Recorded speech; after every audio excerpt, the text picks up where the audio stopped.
ทุกมือกดมือถือนัดเว้ากันน้องและไอ้ต่างเอ่ยว่าจะนัดกันมาทุกวันเลยไปนัดกันเคยเว้าต่างก็ต้องมาให้ซื่อตรงต่อคำสัญญานอกการด่าต้องมาได้แต่แล้วบ่เห็นกินปิ้งเอ็นน้ำตาตกในข่าวอยากเรื่องราวอันใดเป็นยังควันใจที่บ่โทรมาอ้ายนั่งทางแต่เวลามองเย็นเย็นคอยแล้วแต่ก็บ่เห็นห่านปิ้งเอ็นก็มีจิลีผู้คนเขากับ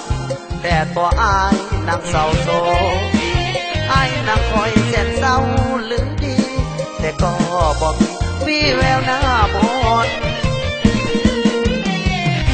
ขอจดขอจำคำน้องเนื้อเย็นคอยแล้วบ่เห็นห่านปิ้งเอ็นวันนี้มองบน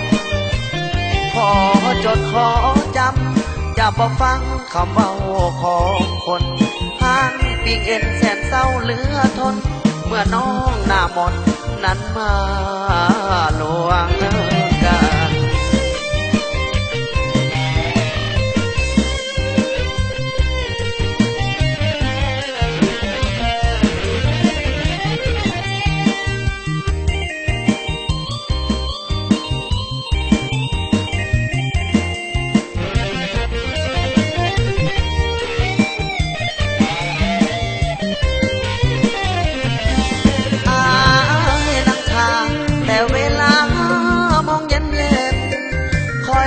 แต่ก็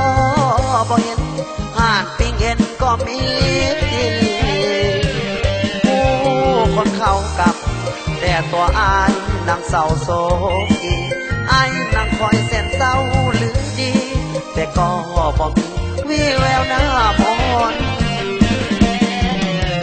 ขอจดขอจำคำน้องเนื้อเย็นคอยแล้วบ่เห็นห่านปิ้งเอ็นวันนี้มองบนขอจดขอจำจะบ่ฟังคำเว้าของคนห่านปิ้งเอ็นแสนเศร้าเหลือทนเมื่อน้องหน้ามนนั้นมาลวง